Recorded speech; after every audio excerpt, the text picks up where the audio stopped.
João capítulo 8, falando de liberdade, e vocês vão descobrir no final, que eu vou mostrar para vocês, pela Bíblia, pela palavra de Deus,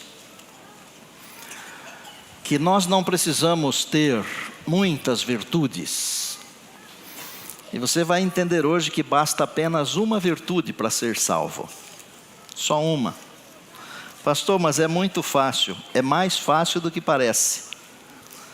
Liberdade, responsabilidade, virtude. João 8, 31.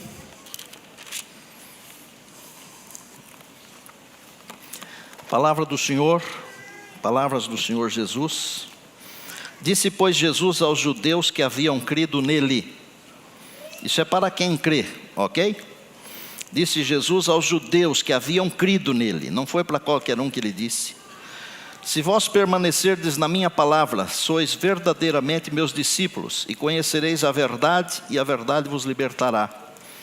Responderam-lhe, os judeus responderam, somos descendência de Abraão, e jamais fomos escravos de alguém. Como dizes tu, sereis livres? Replicou-lhes Jesus, em verdade vos digo, todo o que comete pecado é escravo do pecado. O escravo não fica para sempre na casa do pai, o filho sim, para sempre. 36, se pois o filho vos libertar, verdadeiramente sereis livres. Por natureza você e eu somos escravos, por natureza. E não estamos falando da lei áurea. Estamos falando da escravidão do pecado. E Davi falou assim, em pecado me concebeu a minha mãe. Você já nasce escravo, eu já nasci escravo, escravo do pecado, por natureza. Mas a palavra de Deus diz que Cristo nos libertou, Gálatas 5, verso 1. E Cristo nos libertou para que vivêssemos em liberdade, não mais em escravidão, liberdade. Agora, evidentemente, quando se fala em liberdade, fala-se também em livre-arbítrio. Os filósofos acham que não existe livre-arbítrio, mas eles estão mentindo. Porque a palavra de Deus diz que existe, embora esta expressão não esteja na Bíblia. Mas se você estuda a Bíblia com consciência, com responsabilidade, você vai descobrir que Deus, em alguns momentos da história, mais de um, vários momentos, Ele falou sobre livre-arbítrio. Eu vou citar só 2 momentos. Deuteronômio 30, 19. Diz assim, hoje eu invoco os céus e a terra como testemunhas contra vocês, de que coloquei diante de vocês a vida e a morte, a bênção e a maldição. E Deus falou assim no verso 20, escolhe pois a vida, para que vivas tu e a tua família. O que é isso? É o poder de escolha, você pode escolher. Mais uma para ficar bem firme e bem fácil. Josué 24. Escolhei hoje a quem servireis. E você conhece o verso 15 do capítulo 24 de Josué. Você pode escolher. Nós podemos escolher. Agora, temos que nos lembrar que toda escolha, ela envolve uma responsabilidade. Por exemplo, eu escolhi hoje vir com essa roupa aqui. Quase todo sábado eu pergunto para minha esposa, está bom? Está bom para pregar hoje? E ela quase sempre diz, está bom. Mas às vezes ela diz, muda essa gravata, e eu aceito. Porque ela é a minha personal. Você escolheu uma roupa para vir aqui. Tem influência escolher uma roupa? Claro que tem. Se eu escolhesse uma roupa toda espalhafatosa para vir pregar aqui, certamente alguns de vocês, não todos, porque muitos de vocês já entendem que todos temos liberdade para fazer as coisas como fazemos, mas alguns ainda não entendem isso. Alguns de vocês iriam me criticar. O pastor poderia ter escolhido uma roupa mais nobre, mais discreta, ou mais isso ou mais aquilo. Quando você escolhe alguma coisa, junto com a sua escolha vem a responsabilidade. E isso também é bíblico. Gálatas capítulo 6, verso 7, diz assim: de Deus não se zomba, aquilo que o homem semear, isso também ceifará. É uma questão de plantar e colher. Você planta e colhe. Se você planta mamão, papaya, você não vai colher abacaxi jamais. Jamais. Porque aquilo que nós semeamos é o que nós comemos, é o que nós colhemos. Aquilo que nós plantamos é o que nós recebemos. E aquilo que nós fazemos com a nossa vida, querendo ou não, vai ter um reflexo, é responsabilidade. O que tem a ver a responsabilidade com a liberdade? É porque você e eu, nós podemos ser livres para escolher o que quisermos, mas não somos livres para escolhermos as consequências. As consequências, elas são resultados das nossas escolhas. E não tem como fugir disso. Não tem como fugir disso. Se o assunto é religião, você pode estar perto de qualquer pessoa. Se você quiser ser respeitado na sua religião, você deve respeitar a religião do outro. Se você quiser ser respeitado. Agora, evidentemente, nós vivemos num período assim de grande intolerância. A intolerância hoje pula aos olhos das pessoas. Basta você espirrar de forma não muito nobre para alguém já dar um tiro na sua testa. É a intolerância. Basta você falar uma coisinha de nada e todo mundo sai interpretando o que você falou. E há certas mentiras que elas são reproduzidas tantas vezes que parecem verdades. Se o assunto é definição de gênero, por exemplo, que é um assunto que está em voga agora, vou repetir uma frase. Você precisa apenas respeitar, você não precisa concordar, que é diferente. Dá para entender? Você respeita, embora não concorde. Respeita, porque isso é liberdade. A Bíblia fala de macho e fêmea. E eu não vou fazer aqui defesa nem de homofobia e nem do outro lado. Mas eu estou dizendo que a Bíblia diz macho e fêmea. Mas hoje está em voga esse assunto.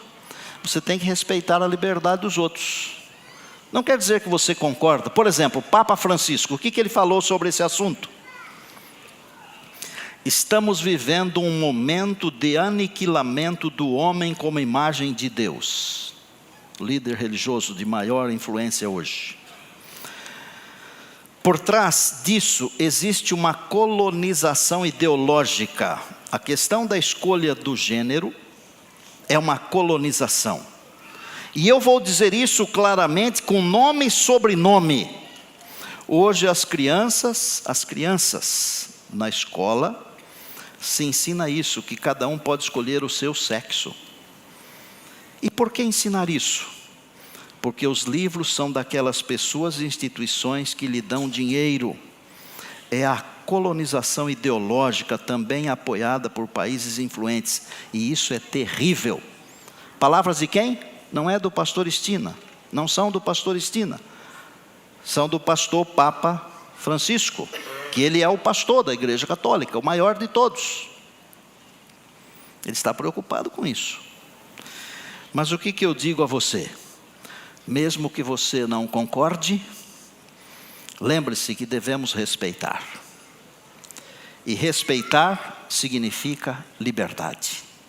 Não esqueça que a liberdade implica em responsabilidade. E as consequências nós não podemos escolher. Nós fazemos as escolhas, mas as consequências, elas são consequências. E na política? Alguns partidos ideológicos, eles são completamente contrários à Bíblia. E eu lamento muito que tem gente da minha igreja que fica defendendo ideologias que são contrárias à Bíblia e ao plano de Deus.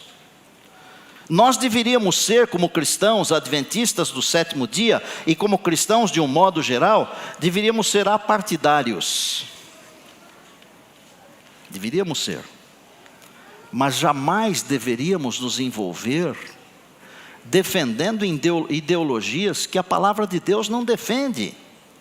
Coisas que contrariam completamente o caráter de Deus. Completamente.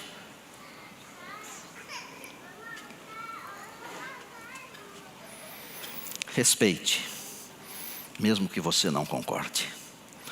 Seja o assunto política, religião ou qualquer assunto social. A nossa função não é julgar nem criticar. Mesmo não concordando, nós devemos respeitar, se quisermos ser respeitados. Agora, irmãos, não dá para tirar média pelo mundo de hoje, porque hoje não se tem respeito nenhum. Então, por exemplo, vou dar um exemplo bem simples, que alguns de vocês de vez em quando enfrentam. Às vezes você precisa ir a um hospital levar uma pessoa, ou você tem um compromisso numa instituição séria, onde não se pode atrasar. Aí alguém resolve fazer uma greve, um piquete, fazer um movimento num lugar. O que tem a pessoa que está indo ao hospital a ver com aqueles que estão fazendo o movimento? Já pensaram nisso? A minha liberdade pessoal, ela deve ir até onde não atrapalha a liberdade do outro. Está claro isso? Isso é liberdade. Agora também eu não vou ficar criticando quem faz as coisas, porque não é a minha função. O que eu quero aqui é usar uma biografia bíblica para mostrar para você, para mostrar para a minha igreja, que Deus está procurando virtudes e não defeitos. O nosso Deus é o Deus dos elogios e não das críticas. O nosso Deus é o Deus da salvação e não da perdição. E eu vou falar uma frase aqui, e se você gravar essa frase aqui, você já ganhou o dia hoje. Você pode ter 1000 defeitos. Ô Ângelo, vem aqui perto. Você pode ter 1000 defeitos, 1000. Mas se você tiver uma virtude e deixar Deus trabalhar essa única virtude suplantará os 1000 defeitos. E você será salvo. Deus não é maravilhoso? É por isso que eu falo sobre esse Deus, Toninho. E eu não me aguento ficar sem falar dele, porque ele é maravilhoso, viu, Leonel? Ele é maravilhoso. Eu queria mostrar para vocês uma figura da Bíblia. Uma figura que, se eu traduzisse para os dias de hoje, e eu dissesse assim: olha, eu fui buscar abrigo hoje, essa noite, numa casa de prostituição, você ia ficar arrepiado. E eu já vi que alguém sorriu forte aí, né? Você não ficaria arrepiado? Mas o pastor da igreja foi buscar abrigo numa casa onde só tem prostitutas. Já pensou? Porque as prostitutas, elas não são valorizadas. E eu não estou defendendo as prostitutas, não é isso. E eu estou dizendo que o julgamento, ele pertence a Deus, e não a você, e não a mim. Evidentemente eu também me preocupo com o que os outros pensam, mas não tanto, porque para mim o que realmente interessa é o que Deus pensa. O que Deus pensa de mim. Por outro lado, eu não quero dar margem para você pensar coisa errada de mim. Certo, pastor Wilson? Porque eu sou o seu pastor, e você tem que pensar coisas boas do seu pastor, senão você já vem aqui para a igreja com preconceito. O sermão não vai ajudar você. Mas a minha grande preocupação não é o que você pensa. A minha grande preocupação é o que Deus pensa. E o que Deus pensa? Outra frase, se você quiser mandar um tweet para alguém aí, pode mandar agora. Nós temos aqui energia à vontade. E também temos Wi-Fi à vontade aqui, graças a Deus e aos que nos ajudam. Frase, bem simples. Deus busca virtudes. Nada mais. Deus está procurando virtudes. Mas a frase que eu quero que você mande é a seguinte: Deus me vê, não como fui, nem como sou, mas como serei pela sua graça e misericórdia. Deus me vê, não como fui nem como sou. Isso aqui é uma riqueza insondável, inenarrável. Isso aqui deveria valer $1 milhão. Vale mais do que isso. Deus me vê não como fui nem como sou, mas como serei pela sua graça e misericórdia. Tá bom, Wander? É assim que Ele nos vê, doutor Shin, obrigado. Ele nos vê desse jeito, Cleiton. Não é o que eu fui ontem, nem o que eu sou hoje, mas o que eu serei pela sua graça. É como nós olhamos para um filho e dizemos assim: esse meu filho aqui vai ser médico. Esse meu filho aqui vai ser pastor. Esse meu filho aqui vai ser advogado. Esse meu filho aqui vai ser professor. Coloca aí a profissão que você quiser. Mas jamais nós olhamos para uma filha e falamos assim: essa minha filha aqui vai ser prostituta. Falamos? Não falamos. Eu nunca soube de um pai que olhou para uma filha e disse: filha, quando você tiver 16 anos, você será uma linda prostituta. Eu nunca vi isso. Nem nunca li isso. E se tem um pai que faz isso, ele não deveria ser pai. Ele deveria ser outra coisa, mas não pai. Josué capítulo 2. Que o que vale aqui é a palavra, mas a palavra de Deus. Josué capítulo 2 tem a história de quando 2 meninos de Deus foram buscar abrigo numa cidade chamada Jericó. E a Bíblia diz que eles foram a uma casa de prostituição. Verso 1 do capítulo 2 de Josué. De Sitim enviou Josué, filho de Num, 2 homens, jovens, secretamente, como espias, dizendo: andai e observai a terra de Jericó. Verso 2. Foram, pois, e entraram na casa de uma mulher prostituta, cujo nome era Raabe, e pousaram ali. Por que a Bíblia tem umas histórias aparentemente complexas?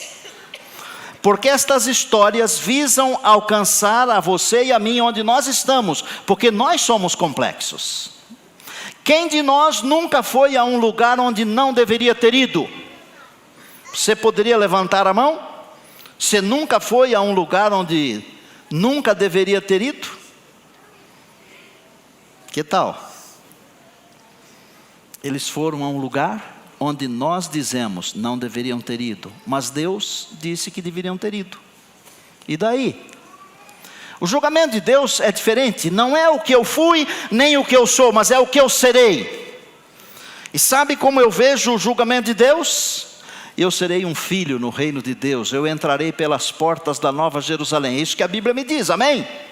E é o que a Bíblia diz a respeito de você e de todos aqueles que têm fé, que têm uma virtude, uma. O que aconteceu nessa história? Os meninos foram escondidos por ela. O rei de Jericó, eu não vou ler porque você conhece a história, está aqui.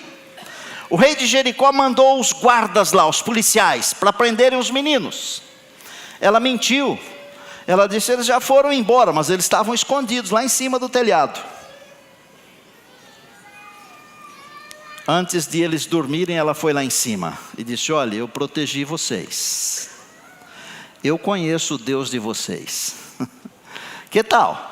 Ela não fazia parte do povo. Ela não teve as influências que as outras filhas, as filhas do povo tiveram, que as outras pessoas tiveram, mas ela conhecia o Deus de Israel. Isso quer dizer o seguinte: aí fora, no meio que você diz assim de perdição, há pessoas que conhecem o Deus de Israel, aleluia. E tal? E ela falou para os meninos: eu sei que o Deus de vocês é Deus no céu e Deus na terra. Eu sei que Ele abriu o mar. E eu sei que Ele protege vocês. E eu sei também que Ele vai dar essa cidade aqui para vocês. Assim como eu protegi vocês, eu vou pedir uma coisa: vocês também me protejam. E aí os meninos disseram: bem, 3 condições apenas, 3 condições apenas, 3 apenas. Se você colocar o cordão vermelho na sua janela, esse mesmo cordão que nós vamos usar para descer do muro, se você reunir aqui dentro da sua casa toda a sua família, e se você não contar para ninguém da nossa missão, então quando nós viermos destruir a cidade, quando Deus entregar essa cidade nas nossas mãos, nós salvaremos você e sua família. E os dias se passaram. Eles atravessaram o Jordão e chegaram em Jericó. E a história bíblica diz que eles rodearam a cidade 7 dias. Nos 6 primeiros dias, uma vez. No 7º dia, 7 vezes. 7 com 6, 13 voltas. Dava até a impressão que estavam perdidos. Mas sabe o que a Raabe fez? Imediatamente após os meninos saírem da casa dela, ela colocou um cordão vermelho na janela.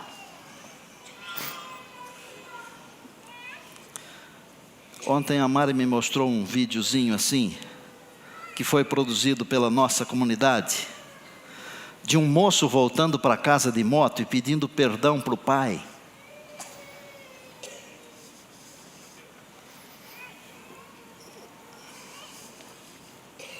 Pai, se você aceita que eu volte para casa depois de fazer tudo errado, coloque um lenço branco na janela. Pai encheu o varal de lençóis brancos.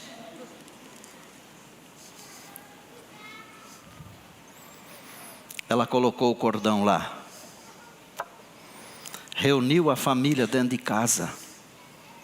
Gente, vamos pensar aqui. Porque a Bíblia é para pensar. Você acha que foi fácil para o pai se mudar para a casa dela? Pensa aqui comigo. Porque um pai não deve ter prazer de ter uma filha que tem uma casa de prostituição. Aí a filha fala assim: pai, a cidade vai ser destruída e só a nossa casa vai sobrar. Vem morar aqui comigo. Você está ficando maluca, minha filha. Eu tenho vergonha de você. É muita vergonha. Pai, mas a salvação vai estar dentro da minha casa. A salvação muitas vezes não está onde você pensa que ela está. Por exemplo, a salvação não está na igreja, a salvação está em Jesus. E às vezes a salvação está onde você pensa que ela não está. Mas finalmente a família se reuniu dentro da casa da Raabe. Ela não contou para ninguém. E lá para frente, no mesmo livro, no capítulo 6, quando a cidade foi destruída, a casa de Raabe permaneceu. Permaneceu, Mauro. E Josué falou para os meninos: vão lá, vocês dois. Peguem tudo o que tiver. Ela, os pais, os irmãos, a família e tudo que ela tiver, e tragam para cá. E eles fizeram isso. Eu fico pensando em alguns detalhes, algumas coisas. Coisas simples. Por exemplo, ela obedeceu à risca. Ela poderia ter pensado assim: eu vou colocar um cordão azul. É mais bonito do que vermelho. O vermelho é muito forte. Ou então, ela poderia ter pensado assim: mas o vermelho é guerra. Eu vou pôr um cordão branco. Porque branco é paz, é salvação. Mas a nossa vontade, ela tem que ser igual à vontade de Deus. Dá para entender o que eu estou falando ou não? Vá tirando as lições. E quando Deus diz é para ser assim, é porque não é para ser assado. E quando Deus diz é para amar, é para não odiar. E quando Deus diz, por exemplo, é esse dia, não é aquele, ela colocou o cordão vermelho. Raabe era uma mulher de coragem. Raabe era uma mulher que tinha um coração bom. Raabe era uma mulher que tinha fé. Tem que ter fé, tem que ter coragem e tem que ter bom coração. Não duvide do Senhor. Creia que Ele é o seu Deus e o seu Salvador. A dúvida vê os obstáculos. A fé vê o caminho. A dúvida vê a escuridão da noite. A fé vê a luz do dia. A dúvida tem medo de dar um passo. A fé nos eleva às alturas. A dúvida pergunta quem? A fé diz eu. Vou terminar lendo o que está escrito em Mateus, capítulo 1. 2 versinhos, 5, 6. Aqui está falando da genealogia de Jesus, o Cristo, conhecido também como filho de Davi. Salmão gerou de quem? Raabe a Boaz. Este de Rute gerou a Obed, e Obed a Jessé, e Jessé gerou o rei Davi, Davi, Salomão, e seguindo em frente nós vamos chegar a Jesus Cristo. Deus supre as nossas necessidades. As promessas de Deus, elas não são mentirosas. As promessas de Deus são reais. E se nós tivermos fé, elas se cumprem em nós e na nossa família.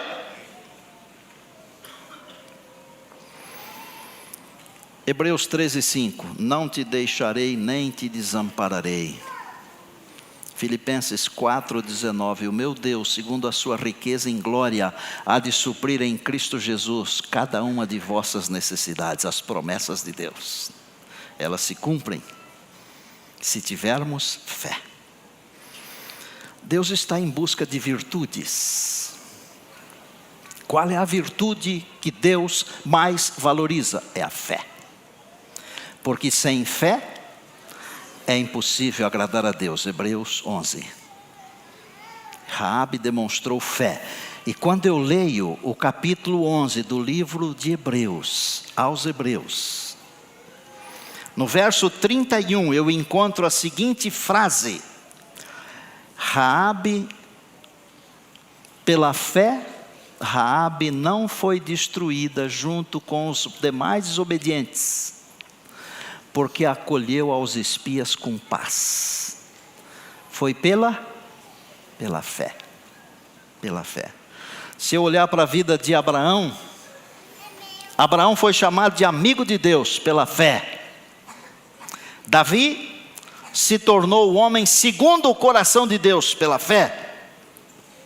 Maria, a irmã de Marta, pela fé, escolheu a melhor parte. Nabucodonosor, pela fé, exaltou e glorificou o Deus do céu. E Raabe, pela fé, não foi destruída. Hoje, o Senhor nosso Deus está procurando virtudes. Pastor, eu não tenho. Tem. Pastor, eu não tenho. Tem. E eu provo que você tem.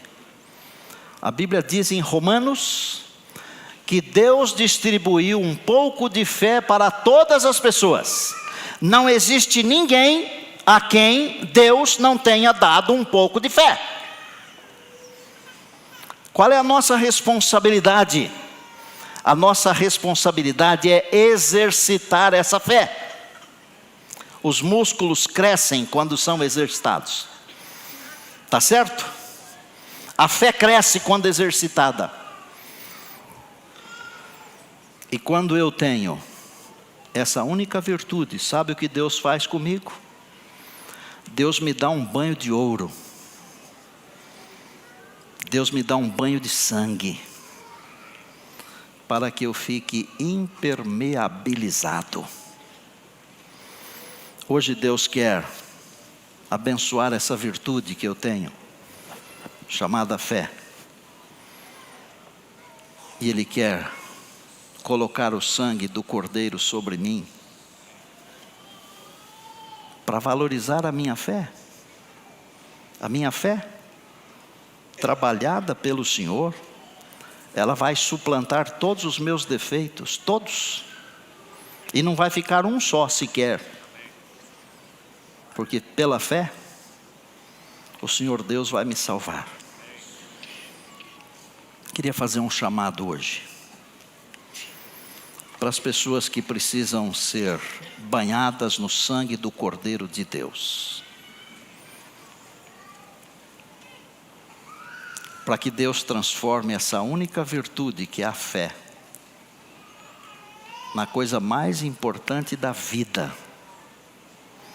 E eu não vou chamar todos vocês aqui à frente, mesmo porque não dá para trazer todos vocês aqui.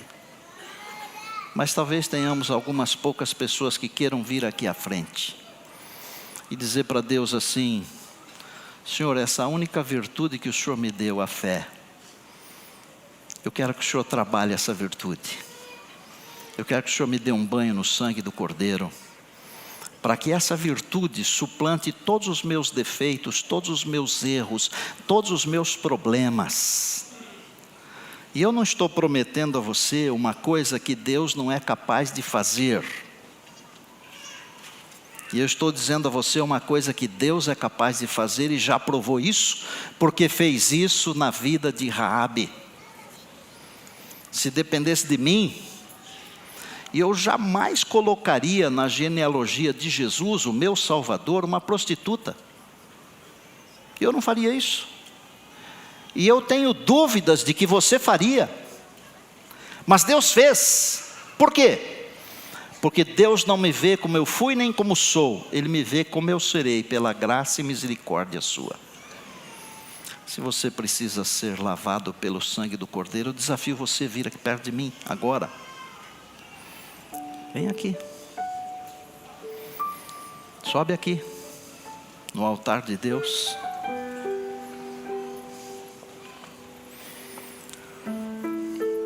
Deus não quer colocar só um pouquinho de sangue sobre mim, não. Ele quer me lavar por inteiro, por completo. Ele quer dar um banho em mim, para tornar essa minha única virtude, que é a fé, naquilo que existe de mais importante na minha vida.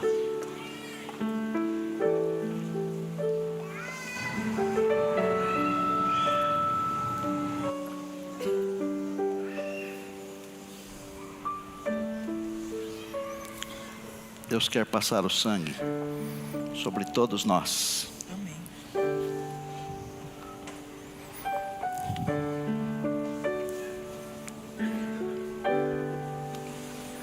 O sangue do Cordeiro de Deus.